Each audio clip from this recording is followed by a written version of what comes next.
You can sleep on the couch for now, my son said casually in the middle of dinner.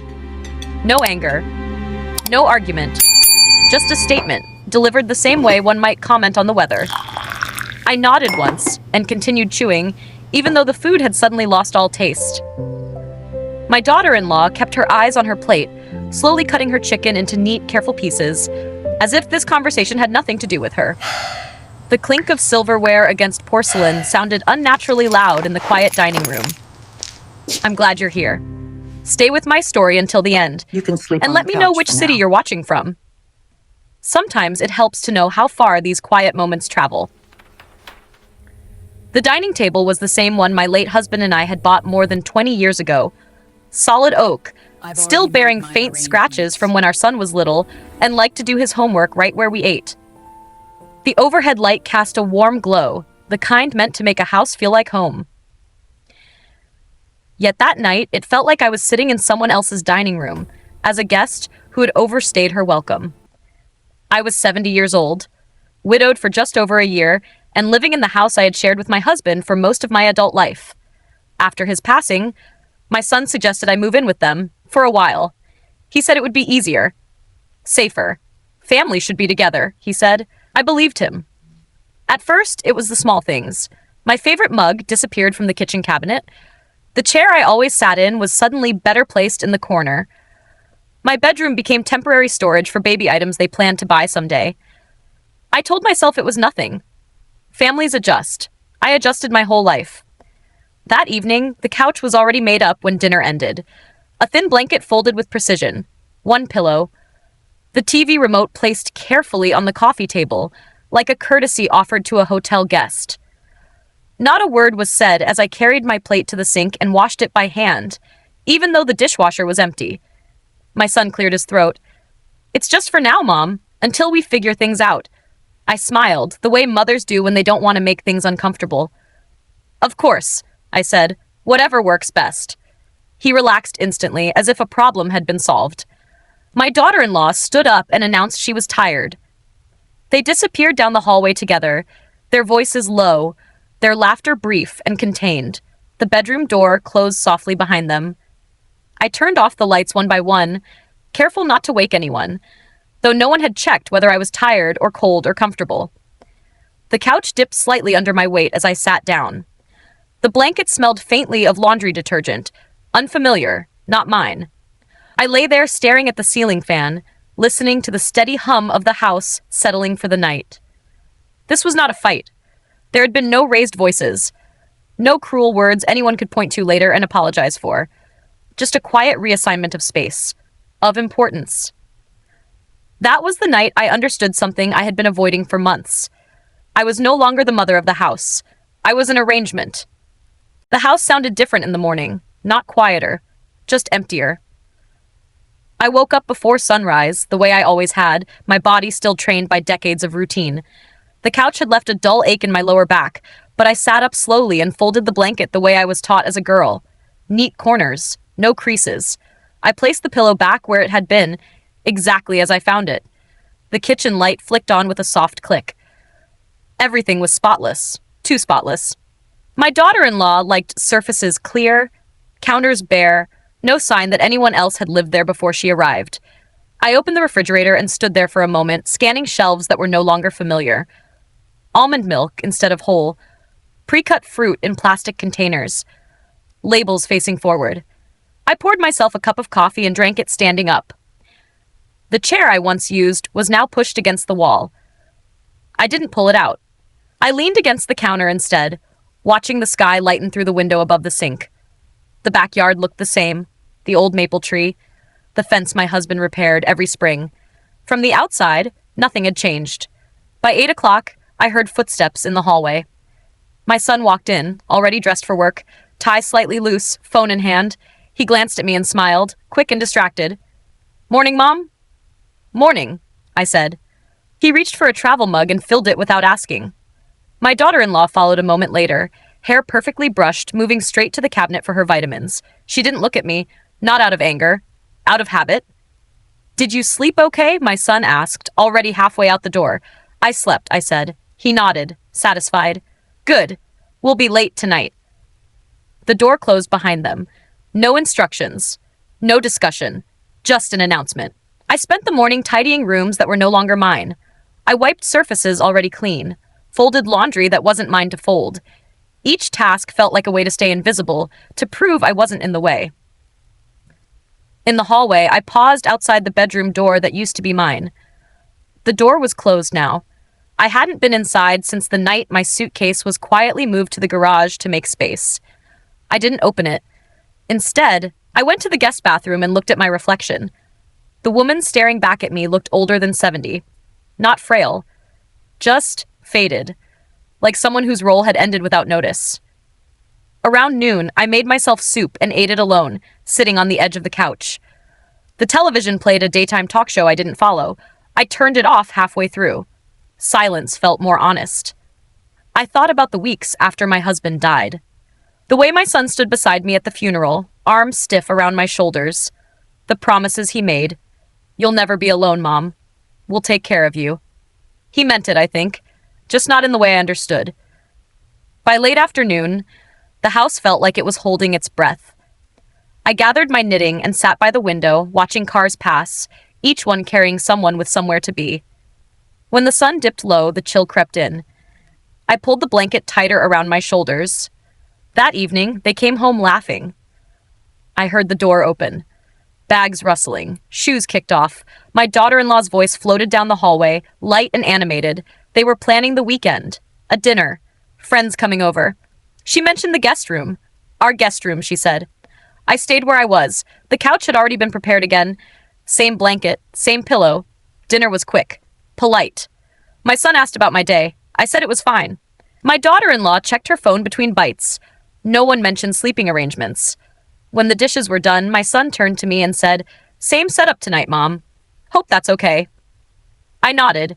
That was the moment I understood something else. This wasn't temporary. This was my new place. By the third night, the couch no longer felt temporary. It felt assigned. I learned where the floor creaked so I wouldn't wake anyone when I got up to use the bathroom. I learned how to fold the blanket fast in the morning so it looked untouched. I learned to keep my shoes by the door, not in the hallway closet where they cluttered the space. Small lessons, quiet rules. No one ever explained them to me. During the day, I stayed busy. Busy meant useful. Useful meant tolerated. I watered plants I hadn't chosen. I sorted mail that wasn't addressed to me. When packages arrived, I stacked them neatly by the stairs and waited for someone else to open them. I noticed how often my name was no longer used. Can you move that? Do you mind watching this? Just leave it there. No, Mom. No, Mrs. Just instructions floating in the air, landing wherever I happened to be standing.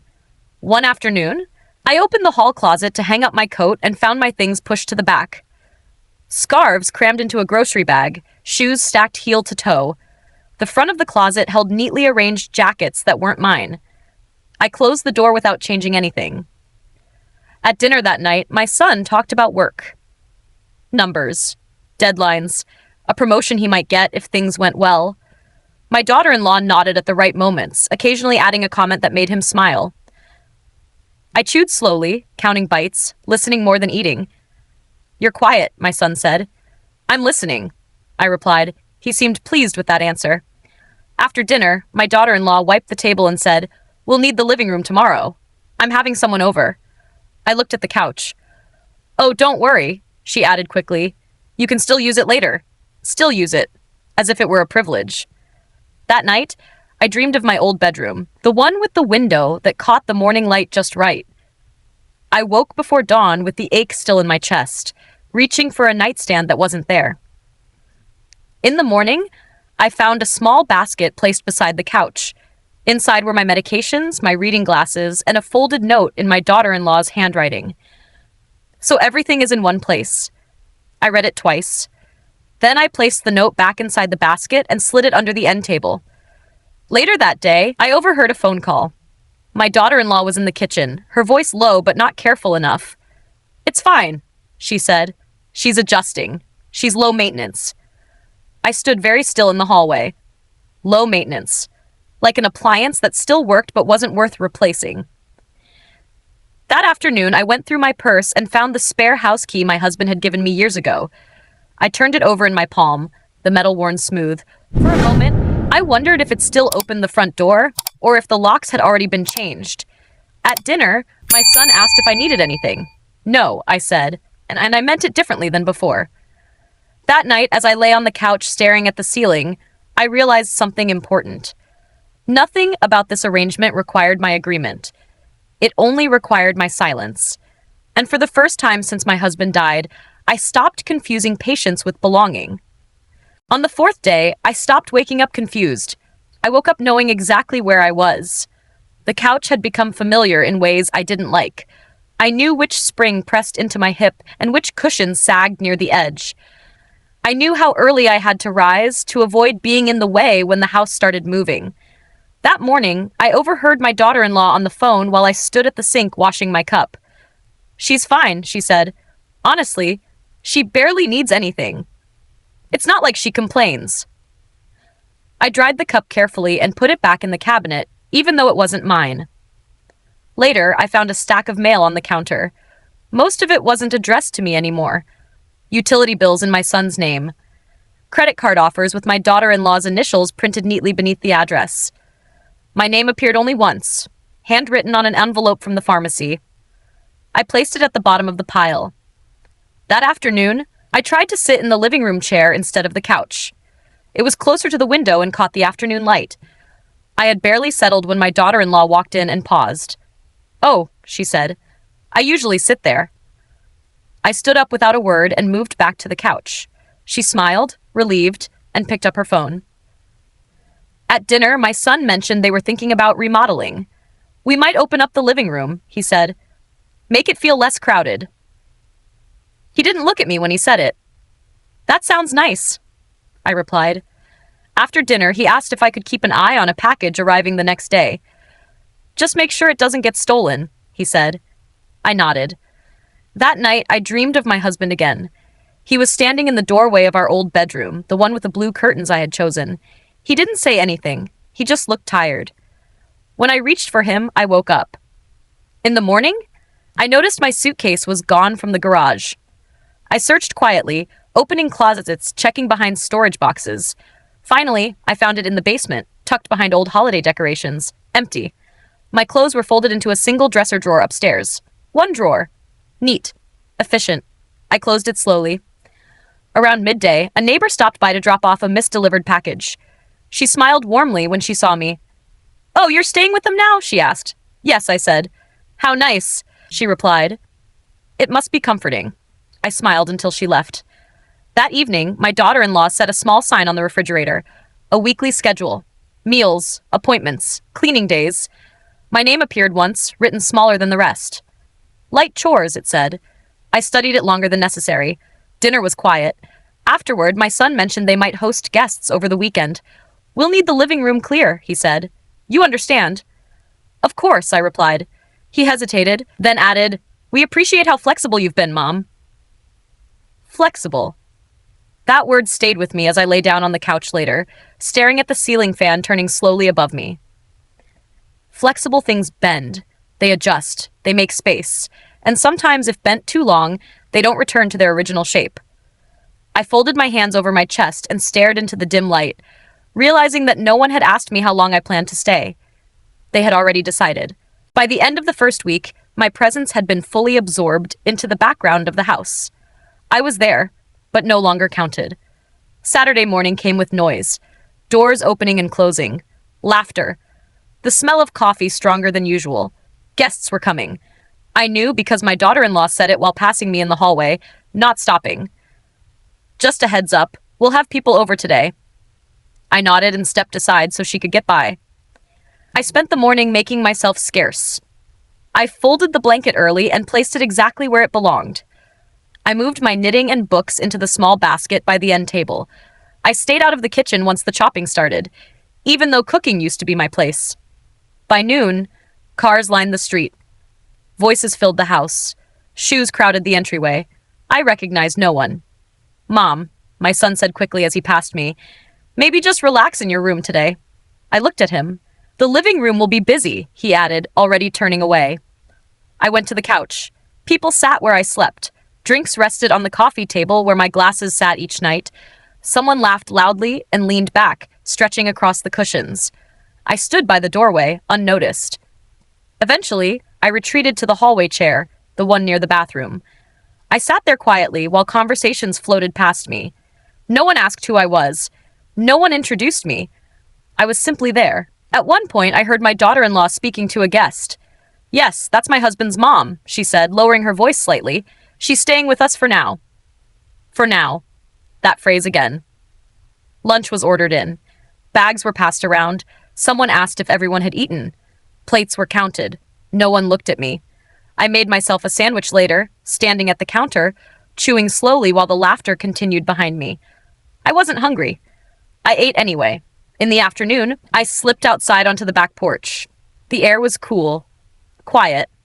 I sat on the old wooden step and watched leaves gather near the fence. This was the yard my husband once mowed every Sunday morning, the porch where we used to sit with iced tea when the sun went down. From inside, I heard applause. Someone had told a joke. When the guests finally left, the house felt hollow again. My daughter-in-law began collecting cups. My son stacked chairs. "Thanks for being flexible today, Mom," he said. "It really helped." I smiled politely. That evening, after dinner, I asked him a question I had been holding back. "How long do you think this arrangement will last?" He paused, fork halfway to his mouth. "Well," he said slowly, "we haven't really talked about timelines." "I see," I replied. He nodded, relieved that I didn't press further. That night, as I lay on the couch, I stared at the ceiling and thought about how easily time can be taken from someone when no end date is given. How waiting becomes a place people put you when they don't know what else to do. In the dark, I reached into my purse and touched the small envelope I had tucked inside earlier that day. It held copies of documents I'd quietly gathered, papers my husband had once told me never to lose. I hadn't opened them yet. I didn't need to. The house settled into silence. The couch creaked softly as I shifted my weight. For the first time since moving in, I didn't wonder when I would be asked to leave.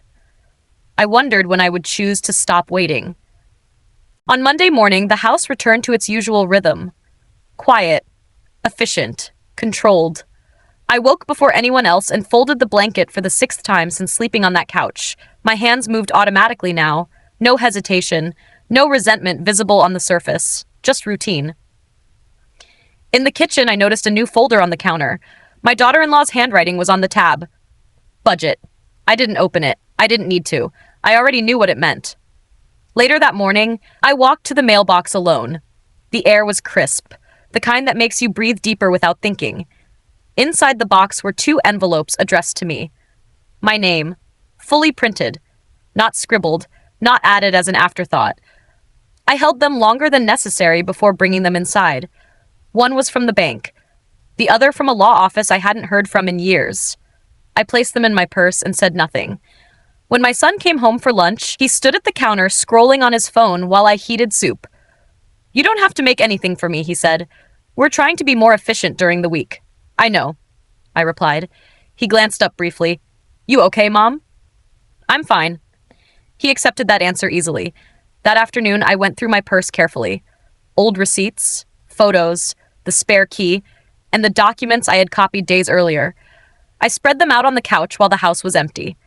Property records, insurance papers, a handwritten note from my husband, folded so many times the creases had softened. I put everything back exactly as it was. At 3 o'clock, my daughter-in-law returned from errands and placed grocery bags on the counter. "I reorganized the pantry," she said. "It just works better this way." "Of course," I replied. She paused, then added, "We're trying to simplify things, less clutter." I looked around the kitchen, nothing on the counters, no magnets on the fridge, no signs of life that hadn't been approved. That evening, my son mentioned they were meeting with someone about refinancing. "It's just something we're considering," he said casually. "Nothing set." "That sounds important," I said. He shrugged. "It's mostly paperwork." Paperwork.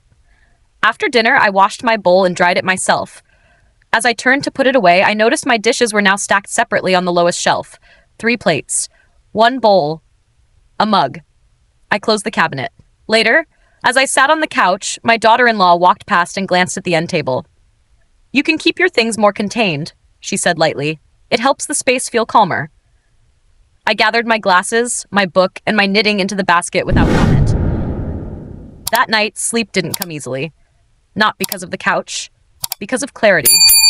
I replayed conversations from the past few years. Small comments I had brushed aside, decisions made without me. Changes that happened quietly, one after another, until I no longer recognized my place. I thought about my husband's voice, the way he used to say, "Make sure you always know where the papers are." I knew where they were. By morning, something in me had shifted. Not anger, not sadness. Resolve. I dressed neatly, packed my purse carefully, and wrote down a phone number I had memorized years ago. I slipped the paper into my coat pocket. At breakfast, my son mentioned a busy week ahead. "We'll be out late most nights," he said. "I understand," I replied. No one noticed when I picked up my keys. No one asked where I was going. And for the first time since moving into that house, I stepped outside, not to get out of the way, but because I had somewhere to go. On Tuesday, I didn't rush back. I walked longer than necessary, letting the cool air settle my thoughts. When I returned, the house was empty. No music, no voices. Just the low hum of the refrigerator and the distant ticking of the wall clock. I sat at the dining table alone. For the first time since moving in, I chose that seat deliberately, the one I used to sit in for years. The chair felt the same. Solid. Unmoved. I rested my hands on the table and stayed there for a while, listening to nothing. Later, I took the folder from my purse and placed it beside me. I opened it slowly, not out of fear, but out of habit. Papers don't frighten me. I raised a son. I buried a husband. I know how to face things that matter. The documents were exactly as I remembered. Dates, signatures. My husband had been careful, more careful than I realized at the time. I closed the folder and returned it to my purse. That afternoon, my daughter-in-law came home earlier than usual. She walked into the living room, glanced at the couch, and paused. "You didn't fold the blanket this morning," she said. "I didn't sleep on it last night," I replied. She blinked. "Oh." I watched her process that. She nodded slowly, then went into the kitchen without another word. At dinner, my son seemed distracted. He mentioned a meeting he had scheduled later in the week. Something about paperwork. Something about timing. I listened quietly. "Mom," he said suddenly, "we're trying to plan ahead a bit. Just financially." "I understand," I said. He relaxed again. After dinner, I went to the hallway and took my coat from the hook. My daughter-in-law looked up from her phone. "Going out?" she asked. "Yes." For long?" I paused. "I'm not sure." She smiled politely. "Just let us know." I stepped outside before she could say anything else. I drove across town without turning on the radio. The address came back to me easily, as if I had visited yesterday instead of years ago. The building looked the same. Brick, modest, reliable. Inside, the receptionist recognized my name before she recognized my face. "It's been a while," she said gently. "Yes," I replied. I didn't stay long. I didn't need to. Some conversations don't take time. They take clarity. When I returned home, the lights were on. My son was pacing near the kitchen counter, phone pressed to his ear. He stopped when he saw me. "Mom," he said, lowering his voice. "Everything okay?" "Yes," I said. "Everything is." He studied me for a moment as if noticing something unfamiliar. I smiled and walked past him to hang up my coat. That night, I didn't lie down right away. I sat at the edge of the couch, hands folded, breathing steady. The house felt different. Not warmer, not kinder. Smaller. I thought about all the times I had waited for permission. To speak, to sit, to belong, and how quietly that waiting had shaped me. I lay down eventually, but sleep came quickly this time, because I knew something they didn't yet understand. I wasn't adjusting anymore. I was preparing. By midweek, the house began to feel alert. Not tense. Watchful. I noticed it in the way my daughter-in-law paused when I entered a room, in the way my son asked more questions than usual, then dismissed them as quickly as he asked. Small shifts, barely visible, but I had lived long enough to recognize them. I stopped folding the blanket in the mornings, not dramatically, not to make a point. I simply left it as it was and moved my basket neatly to the corner. Nothing messy, nothing confrontational, just a quiet change. At breakfast, my daughter-in-law noticed. "You didn't finish cleaning up," she said lightly, tapping the end of the couch with her finger. "I'll take care of my things," I replied. "The rest isn't mine." She stared at me for a second longer than usual, then turned back to her phone. That afternoon, I organized my purse again. Fewer items now. Only what mattered. Documents, keys, my glasses, the envelope from the law office still unopened. I didn't need to read it yet. Knowing it was there was enough. When my son came home early, he lingered in the living room instead of heading straight to the bedroom.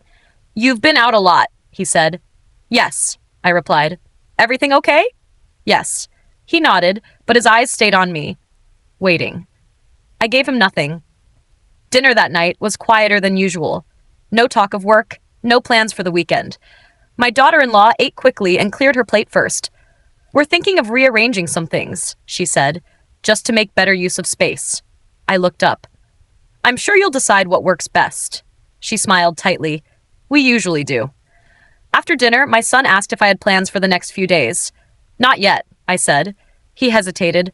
"We just like to know what's going on." "I understand." That night, as I lay on the couch, I listened to them talking in the bedroom. Not whispering, just low. Practical. The sound of people making decisions. In the morning, I found a note on the counter. "Out for the day. Don't wait up." I read it once and left it where it was. Instead of staying home, I went through the old storage box in the hallway closet. The one pushed farthest back. Inside were photo albums, holiday cards, and papers I hadn't seen in years. I took only what belonged to me. One album. One folder. Nothing else. When they came home that evening, my basket was gone from the end table. I found it in the hallway, placed neatly beside the bathroom door. "You can keep your things here," my daughter-in-law said, not unkindly. "It's just more organized." I looked at the basket, then at her. "That's fine," I said. Later, my son knocked on the wall lightly from the bedroom doorway. "Mom, we might need to talk soon, just to make sure we're all on the same page." I nodded. "Whenever you're ready." He seemed relieved by that. That night, I lay awake longer than usual, not because I was uncomfortable, but because I was thinking clearly. About timing, about options, about how easily people assume silence means agreement. In the dark, I placed my hand over my purse where the documents rested. I wasn't angry. I wasn't hurt. I was finished waiting for someone else to decide where I belonged. And whatever conversation they thought was coming next, I already knew one thing for certain. I would not be answering it from the couch. On Thursday evening, the conversation finally came. Not announced, not scheduled.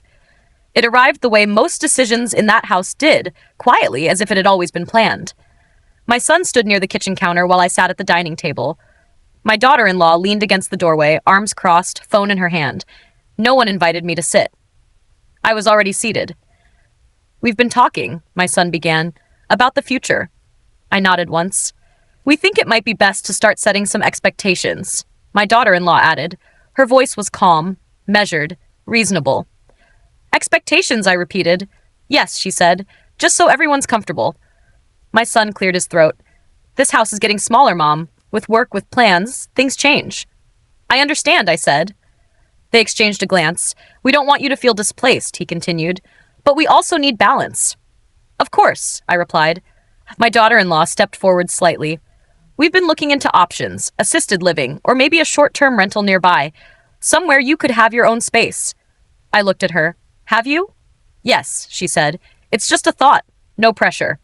"No pressure." My son smiled, relieved. "We figured it would be good to start planning now, rather than later." "I see," I said.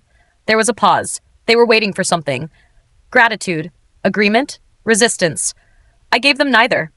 "I'll need some time," I said quietly. "Of course," my son replied quickly. "Take all the time you need." That night, I didn't touch the blanket. I sat upright on the couch, listening to the hum of the house.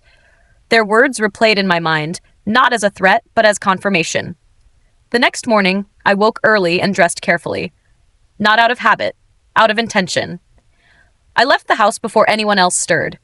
The office was quiet when I arrived. The same building, the same hallway, the same desk where I had once signed papers beside my husband. The woman at the front nodded politely and asked me to wait. I didn't wait long. When I left, the envelope in my purse was heavier, though nothing had been added. Weight isn't always measured in pages. On the drive home, I stopped at the bank, then the post office, then a small cafe I used to visit years ago, back when I had errands of my own. I returned to the house in the afternoon. My daughter-in-law noticed immediately. "Everything okay?" she asked. Yes, I said. That evening, my son brought up the conversation again. Gently, carefully. We just want to make sure you're comfortable, he said. I am, I replied. He hesitated. You don't seem worried. I'm not. That confused him. Later that night, I packed a small bag. Not clothes, papers, photos, things I wouldn't leave behind. I placed the bag by the door, out of sight. As I lay down on the couch, I thought about the word they had used. Options. They believed they were offering me choices. What they didn't know, what they hadn't thought to ask, was whether I had already made one, and whether it would leave them nearly as comfortable as they assumed I would be. On Friday morning, the house felt calm again. Too calm. My son left early. My daughter-in-law followed soon after, dressed carefully, moving with purpose. No one mentioned the conversation from the night before. No one asked if I had slept well. Silence settled easily between us, the way it does when people believe an outcome is already decided. I waited until the house was empty. Then I opened my purse. I spread the documents across the dining table, smoothing each page with the flat of my hand. Deeds, insurance forms, statements with dates that went back further than my son seemed to remember. My husband's handwriting appeared in the margins of one page, firm and familiar. I didn't rush. I didn't feel emotional. This wasn't about proving anything. It was about confirming what I already knew. By noon, everything was back where it belonged. I made myself lunch and ate it slowly, sitting at the table, not the couch. When I finished, I washed my plate and dried it, then placed it carefully with the others, not on the lower shelf. That afternoon, I received a call. Yes, I said. That works. I wrote down a time, a place. I didn't smile. I didn't frown. When my son came home, he seemed distracted, his mind elsewhere.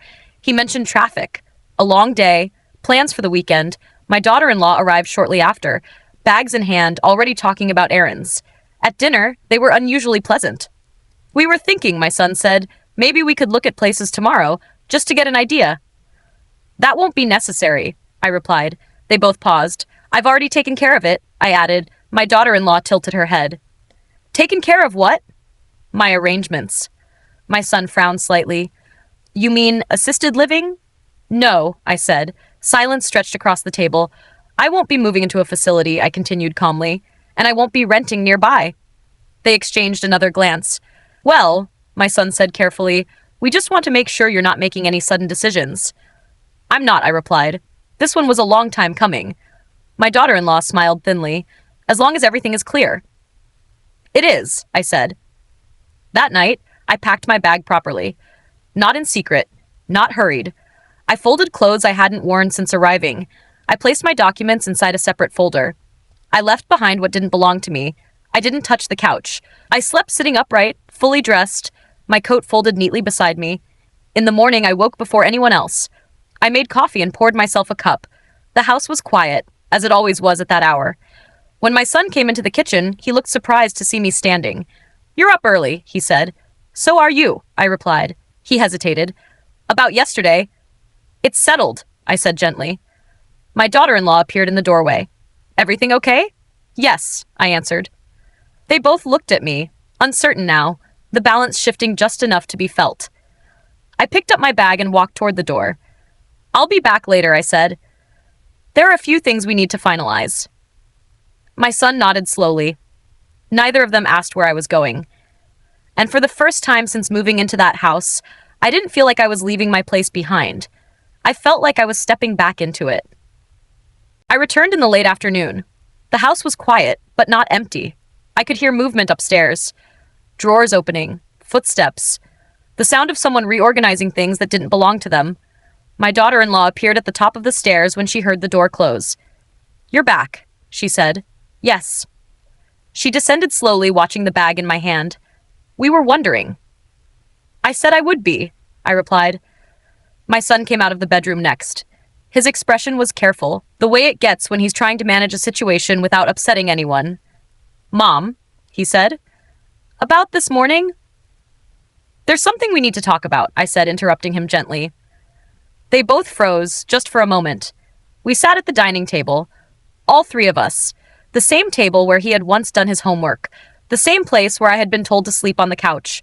I placed my folder on the table, not dramatically, just clearly. I've made arrangements, I said. Not the kind you were discussing. My daughter-in-law crossed her arms. We were only trying to help.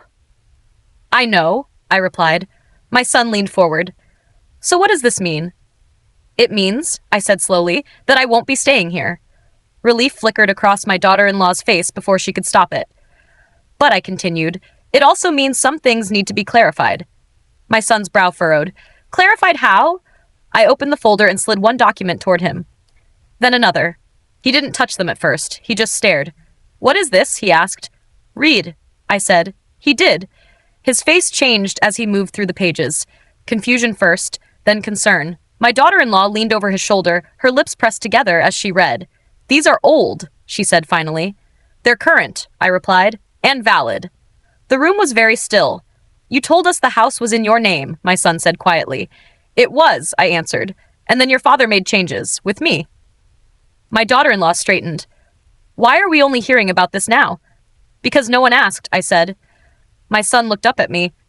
Mom, we didn't mean to make you feel. I know what you meant, I replied. And I know what happened. He swallowed. So what happens now? I'll be leaving, I said, on my terms, and the house will remain exactly as outlined here. My daughter-in-law shook her head slightly. This is a lot to take in. It was a lot to live through, I said. Silence settled between us. Finally, my son spoke again. We assumed you never said anything. I did, I replied, just not out loud. I gathered the papers and placed them back into the folder. I'll need a few things before I go, I said.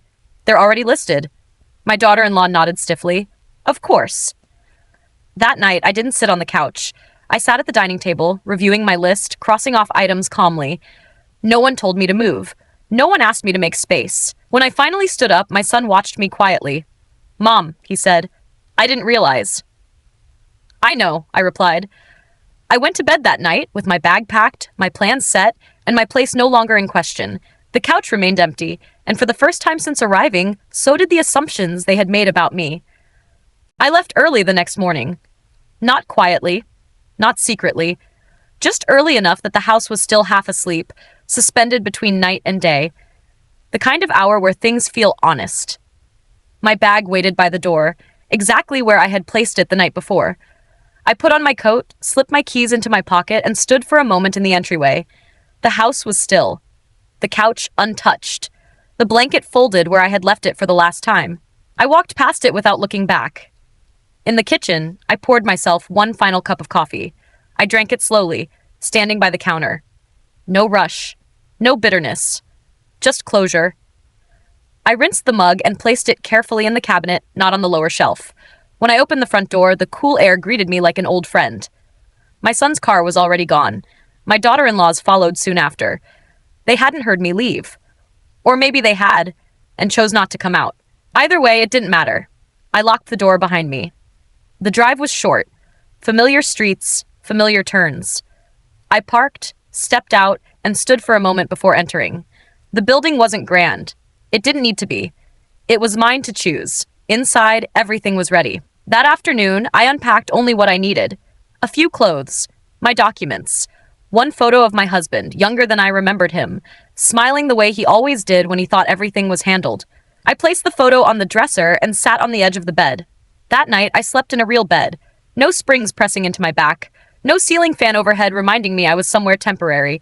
Just quiet. Solid. Earned. The next day, my phone rang. It was my son. Mom, he said, his voice unsure. I just wanted to check in. I'm settled, I replied. There was a pause. You didn't say goodbye. I did, I said gently, just not the way you expected. He exhaled slowly. I didn't realize how it felt. The couch thing. I know what you thought, I said. That's why I left. Another pause. I'm sorry, he said finally. I believe you, I replied. After we hung up, I sat by the window and watched the afternoon light move across the floor. I made myself tea. I arranged my things the way I liked them. No one asked me to adjust. No one suggested I make myself smaller. In the days that followed, I returned to my routines. Walks in the morning, letters answered, meals eaten at a table meant for me. Slowly, the ache eased, not from my back, but from something deeper. I thought often about that night. You can sleep on the couch for now. At the time, it felt like a sentence handed down quietly, without discussion, a soft exile wrapped in polite words. But now I understood something I hadn't then. I had slept on the couch for a few nights. I had never lived there, and I never would again. I didn't leave angry. I didn't leave defeated. I left with clarity, with my name still intact, with my dignity unbent. Families don't always betray you loudly. Sometimes they do it casually, over dinner, in calm voices, with assumptions. But even then, even there, you are allowed to stand up. You are allowed to gather your things. You are allowed to choose a bed over a couch. And you are allowed to leave a place where love became conditional, without asking permission. I turned off the light and closed the door behind me. This time, it was my door. And I slept peacefully.